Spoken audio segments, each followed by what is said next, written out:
구약 성경을 보시면 본문 말씀 이외에도 한 20차례 가나안 땅을 젖과 꿀이 흐르는 땅이라 이렇게 부르고 있습니다. 약 22,000제곱킬로미터, 우리나라로 하면 전라남도와 전라북도를 합치면 한 2만 제곱킬로미터가 되는데 거의 호남 지방 정도밖에 되지 않는 이런 작은 땅이 바로 약속의 땅이고 젖과 꿀이 흐르는 땅입니다.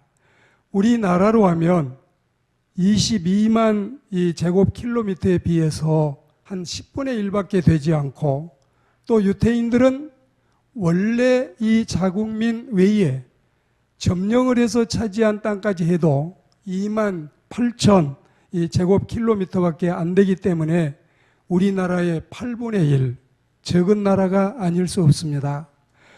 길림성을 가면 중국의 길림성이 우리 남북한 합쳐서도 2배가 되고, 또 여러분 이 캘리포니아 주 같은 데도 훨씬 더 넓은 땅이 많지만 이 작은 나라에 이 나라보다도 8분의 1이나 10분의 1밖에 되지 않는 작은 땅이 팔레스타인, 젖과 꿀이 흐른다고 하는 그 땅이라는 뜻입니다. 그 땅도 이 5가지를 나누어 보면, 첫째는 대부분이 벌거숭이거나 모래 땅입니다.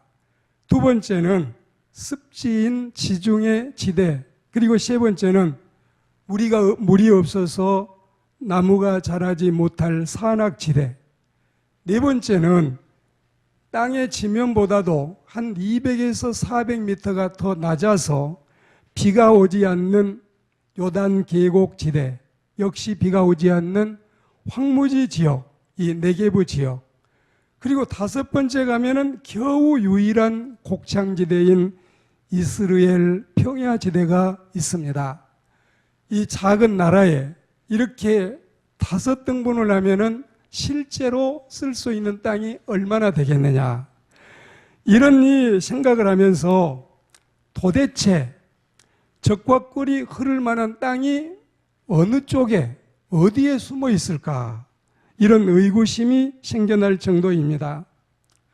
이런 점으로 미루어 볼 때 이 땅에 젖과 꿀이 흐름은 끊임없는 인간의 노력과 인간의 개척과 인간의 경영으로 개간될 수밖에 없다.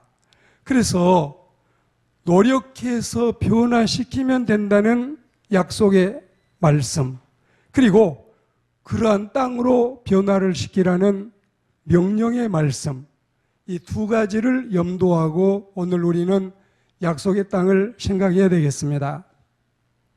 과연 우리 하나님께서는 가나안 땅을 저절로 천혜의 자연 환경적으로 젖이 흐르고 꿀이 흐르는 완제품을 주신 것은 결코 아니다. 어쩌면 그것은 철저히 인간의 개간과 인간의 노력과 그리고 땀과 눈물이 섞인 부단의 개척에 의해서 얻어진다는 사실을 분명히 하고 있다는 사실을 신년 벽두에, 금년에도 우리에게는 모든 것들이 갖추어져 있는 유토피아가 주어지는 것이 아니라 우리가 스스로 패러다이스를 만들어가야 한다는 사실을 말씀을 들으면서 깊이 우리가 깨달아야 되겠습니다. 그런 의미에서 우리는 가만히 앉아서 축복을 기다릴 것이 아니라 일어나서 노력하고 개척해서 하나님이 예비해 놓으신 축복의 황금 벌판을 내 땅으로, 젖땅, 꿀땅, 몽땅, 내 땅, 우리가 이 하나님의 은총을 받아서 이것들을 은혜로운 땅으로 만들어야지, 스스로 천국은 침노하는 자가 빼앗고 또한 스스로 노력하는 자에게 하나님이 은총을 주시기 때문에 혼인 서약서, 성혼 선언문이 신랑 신부에게 행복을 갖다 주는 것이 아니라 끊임없는 노력에 의해서 행복한 가정을 이룰 수 있는 것처럼, 오늘 우리는 하나님께서 우리에게 주시는 이 약속의 땅을 우리가 접수하고 또 차지할 수 있는 은혜로운 신앙의 마음을 가지고 말씀을 사모하는 은혜로운 시간이 되기를 소망합니다. 성경의 사상을 통해서 수없이 무수히 발견되는 하나님의 공식이요 신앙의 법칙이요 불변의 진리가 바로 여기에 있는 것입니다. 그래서 오늘 우리는 이 말씀을 3등분해서 듣겠는데, 첫째는 하나님의 지시와 하나님의 약속에 관한 말씀입니다. 우리가 성경을 주의 깊게 살펴보노라면 하나님이 맨 처음 아브라함에게 가나안 땅을 약속하신 후에, 이게 창세기 15장 21절이었습니다.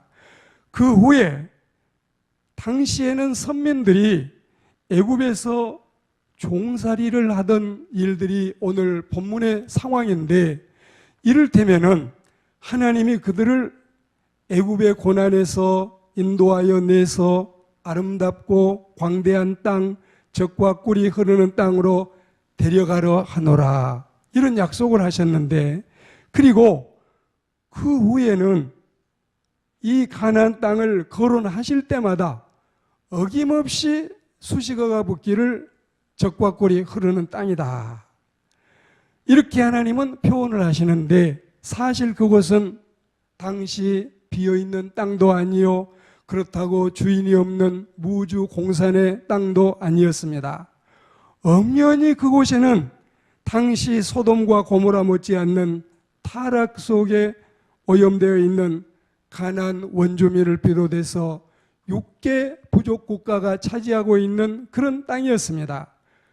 그럼에도 불구하고 하나님이 그 땅을 주겠다고 덜컹 선민들에게 약속을 하십니다. 지금 우리가 생각하면 이게 수천 년 전 일인데, 당시에는 비어있는 땅도 많은데 어쩌면 그 비어있는 땅에 가라고 하시지 않고 주인이 있는 땅을, 부족 국가가 6이나 포진하고 있는 땅을 주시면서 이 척박한 이 황무지 같은 땅을 젖과 꿀이 흐르는 땅이라고 하나님은 말씀하시는가? 어쩌면 우리는 하나님이 하시는 일을 쉽게 이해하지 못할 때가 많이 있습니다. 우리는 중요한 사실이 있는데, 하나님이 언제나 당신의 백성들을 사랑하시고 어느 때나 당신의 백성들을 선한 길로 인도하신다는 이 사실만큼은 분명하니, 오늘 우리는 하나님의 말씀을 따라 약속의 땅을 찾아 나가는 은혜로운 신년 벽두가 되기를 주의 이름으로 축복합니다. 거지 아이에게 입혀져 있는 누더기를 벗기고 나서 그리고 씻기고 다시 새 옷을 갈아입히는 것이 쉽지 않는 것처럼, 노예 생활에 찌들어 있는 그들 수백 년 동안 이 정말 피해 의식과 열등 의식과 그리고 늘 이 사대주의 사상에 빠져 있고 고난 속에 헤매고 있는 그들에게 가나안이란 미지의 땅이 그토록 동경스럽지만은 않았을 것입니다.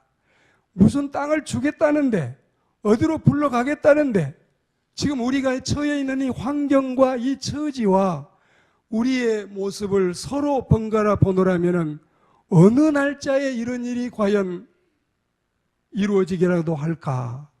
모든 백성들이 이미 다 지칠 대로 지쳐 있는, 이제는 정말 여러분 이 사람들이 거의 탈진 상태에 있는 이런 때에 하나님의 말씀이 내려온 것입니다. 하나님의 약속은 언제든지 좋은 것으로 채워지기 때문에 당시에는 그것이 유쾌해 보이지 않을 때 있어요. 그것이 슬퍼 보일 때가 있어요. 그렇지만 약속의 말씀을 믿고 따르면 반드시 하나님은 당신의 백성들에게 은총을 베푼다는 사실을 우리가 마음속에 다짐해야 되겠습니다. 두 번째는 인간의 노력과 개척인데요.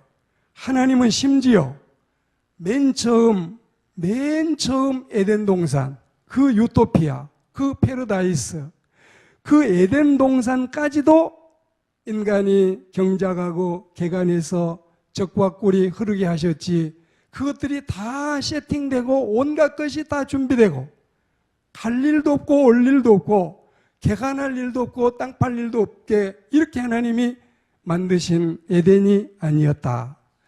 창세기 2장 15절 말씀에 여호와 하나님이 그 사람을 이끌어 에덴 동산에 두어 그것을 경작하며 지키게 하셨다. 경작이라고 하는 게 바로 여러분 삽질, 괭이질, 쇠시랑질, 그리고 여러분 또 동물을 가지고 이 쟁기질을 하고 이것들이 다 경작이에요.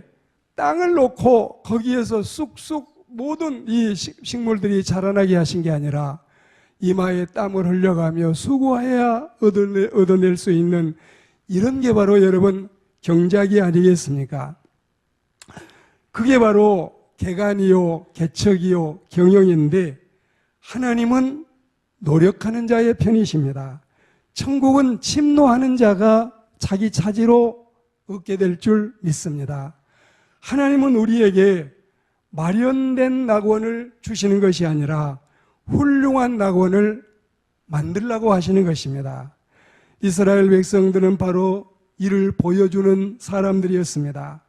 가나안 땅의 토양은 비교적 좋은 편에 속하기는 했지만 물이 귀하기 때문에 대부분 이 모든 이 땅들은 황무지화되어서 여러분이 기회가 돼서 성지순례를 가시게 되면 땅이 작다는데 전라남도, 전라북도, 과거에는 우리가 경상남북도, 강원도까지 이야기를 했지만 이게 땅 크기로 차이가 나서 다시 확인한 결과 전라남도, 전라북도와 같은 이 정도밖에 되지 않는 이 적은 땅이 거기에서도 여러 이 5구역으로 나누어져 있다는데 어디에서 젖이 흐르고 어디에서 꿀이 흐를까? 지나다니다가 버스를 타고 보면 민둥산이고 황무지고 흙더미 같은 땅들 어디에서 젖이 흐르지? 어디에서 꿀이 흐르지? 어디에 아름다운 에덴 같은 유토피아 정원이 카나다의 부처드 가든 같은 아름다운 꽃밭은 도대체 어디에 있을까?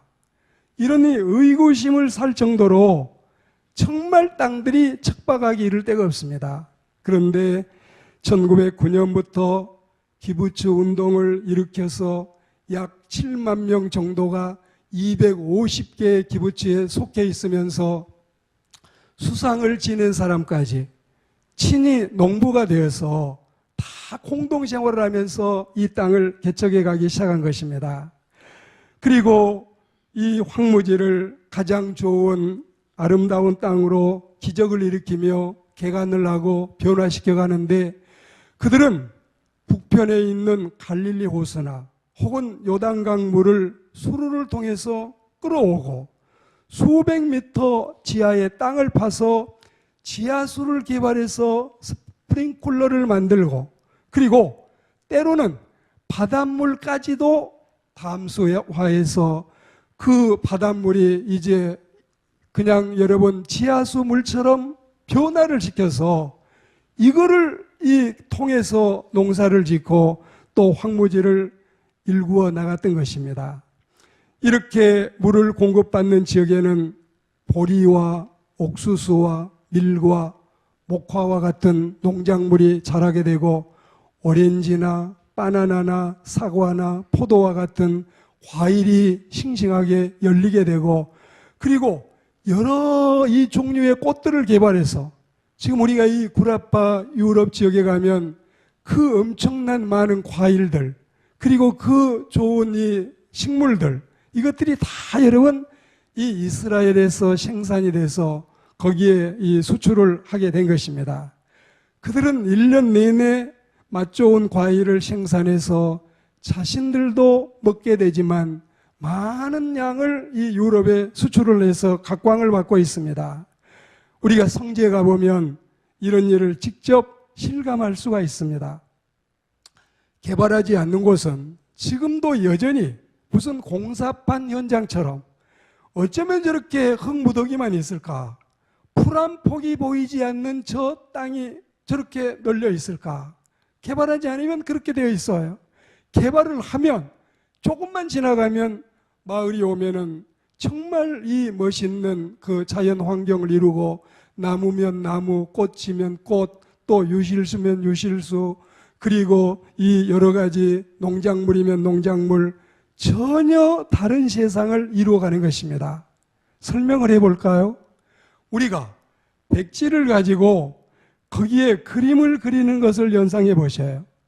물감을 칠하면 나무숲이 되고 백지 그대로 놔두면 여전히 하얀 종이인 것처럼, 개발을 하면 거기에 젖이 흐르고 거기에 꿀이 흐르고, 개발 안 하고 내버려 두면은 거기는 여전히 흙더미밖에, 황무지밖에는 없다. 복음도 마찬가지입니다. 전도 안 해도 하나님이 택한 백성은 다 성전에 돌아올 거다. 우리는 기다리고 있으면 된다. 이렇게 생각하시면 하나님의 교회는 새 가족이 불어날 수가 없고, 하나님은 전도라고 하는 미련한 방편을 통해서 하나님의 백성들을 일구어 나가신다. 이런 이 성경의 말씀을 믿으면, 그리고 나가서 복음을 전하면 하나님이 교회를 튼튼하게 하고 또 차고 넘치게 하고 하나님의 백성들이 우후죽순처럼 일어나게 하심을 믿습니다.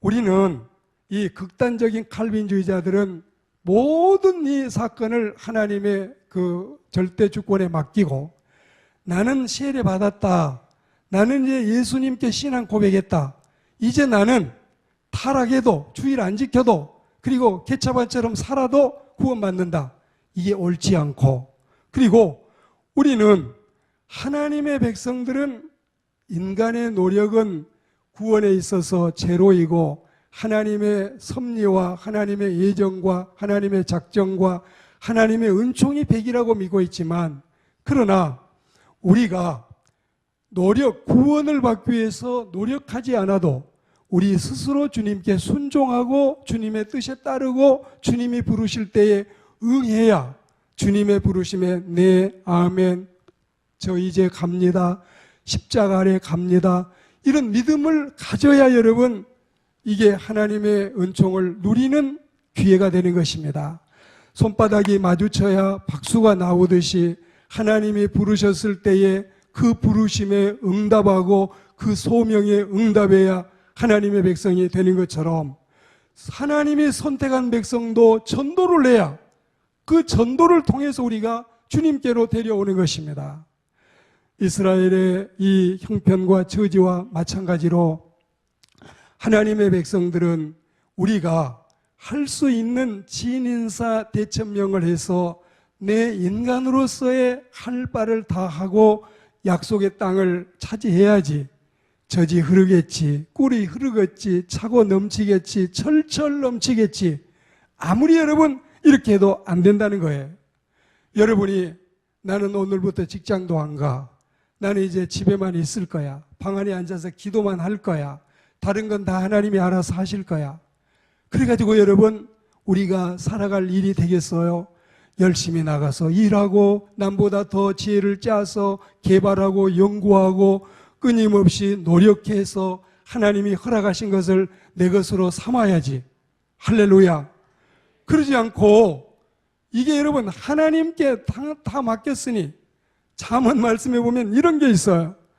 게으른 자는 이 나무에서 떨어지는 과일도 자기 입으로 넣기를 싫어하는, 괴로워하는, 이게 여러분 게으른 자의 모습입니다. 바로 나무에서 떨어지는 게 내 입으로 직행하기를 바라고 있는 하나님께서는 우리에게 주시는 것은 다 주시지만 기도를 통해 주시고, 또 새 가족을 주시지만 전도를 통해 주시고, 우리에게 약속을 이루시지만 우리의 섬김과 우리의 순종을 통해서 일들이 이루어짐을 믿습니다.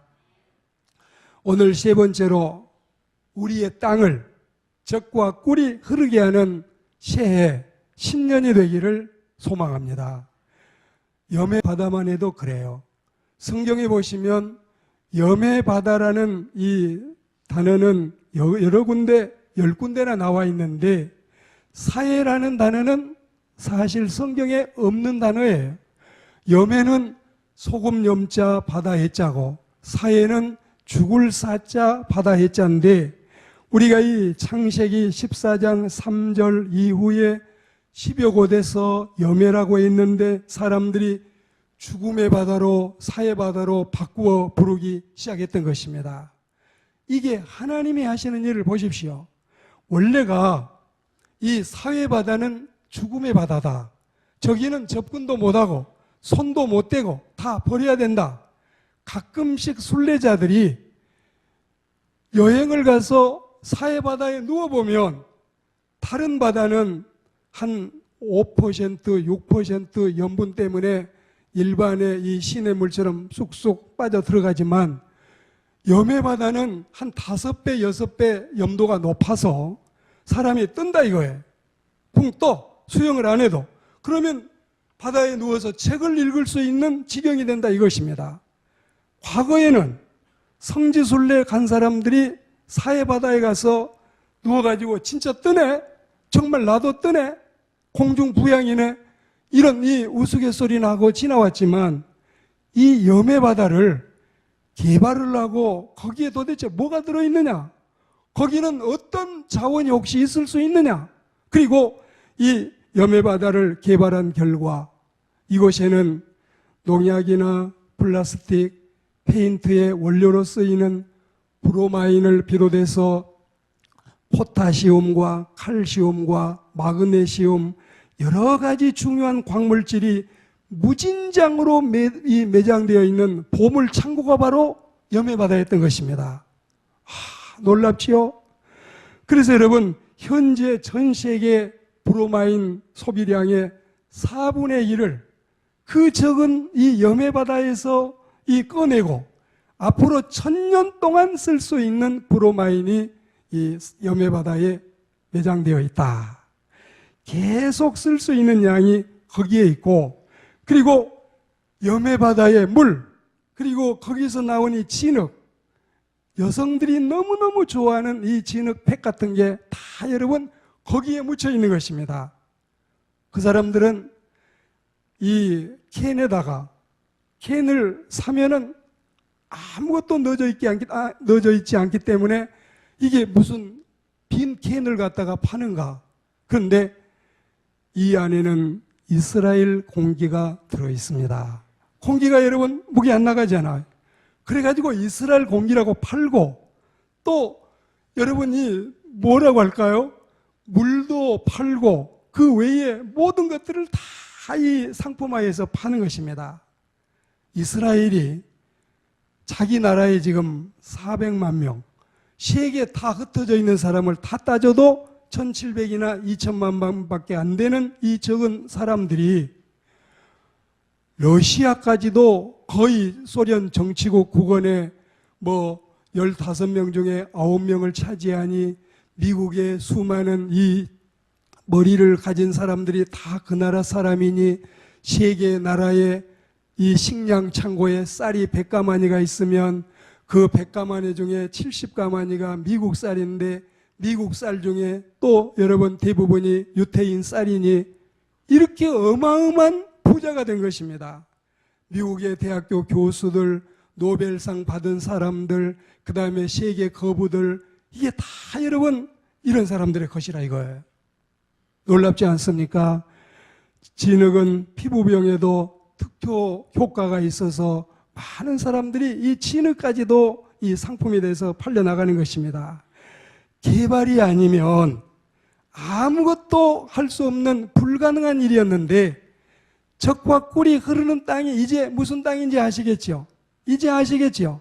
이건 천의 자원이 아니라 전혀 그냥 주시는 것이 아니라 노력을 해서 염해 바다가 이런 바다일 줄을 꿈에 누구라도 알 수 있었겠습니까? 그들이 끊임없이 노력해서 이런 것들을 찾아낸 것입니다. 오늘 말씀을 맺겠습니다. 적과 꿀이 흐른다는 말은 문자적으로 풀면 그렇습니다. 젖을 생산하는 소와 양을 사육할 수 있는 풍부한 목초지와 꿀을 채취하는 양봉이 가능할 정도로 꽃과 화초가 많이 자라는 살기 좋은 땅이 적과 꿀이 흐르는 땅의 이 기나긴 설명입니다. 우리나라는 몽골을 비롯하여 수많은 지역에 샘물을 파주고 있고 학교를 짓고 있고 병원을 짓고 있고 160나라에 2만 6천 명의 선교사가 가 있는, 이게 다 여러분 개척과 개간과 노력과 그리고 경영을 통해서 이루어진 것입니다. 독일도 마찬가지에 전쟁에 졌어요. 그리고 완전히 패전 국가였어요. 그 나라가 다시 일어난 것입니다. 오늘 우리는 노력하고 기도하면서, 기도하고 노력하면서 하나님이 허락하신 우리의 미지의 세계, 아직 가보지 않는 약속의 땅을, 우리의 모든 인생살이를 적과 꿀이 흐르게 만들 수 있는 저와 그리고 여러분들이 다 되시기를 주의 이름으로 축복합니다.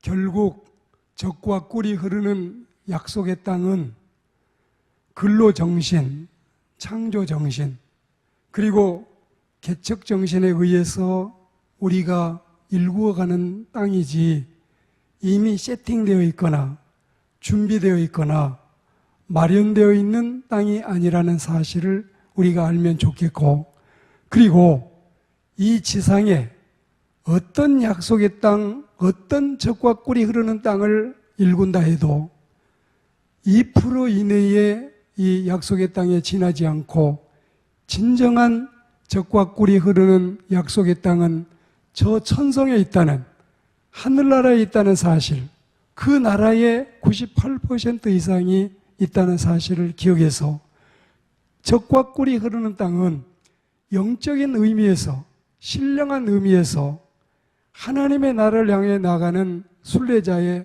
본향임을 잊지 않고, 지상에서도 적과 꿀이 흐르는 약속의 땅에 살지만 영원한 천상을 바라보고 하늘나라를 소망하며 살아가는 하나님의 백성들이 다 되시기를 주의 이름으로 축복합니다.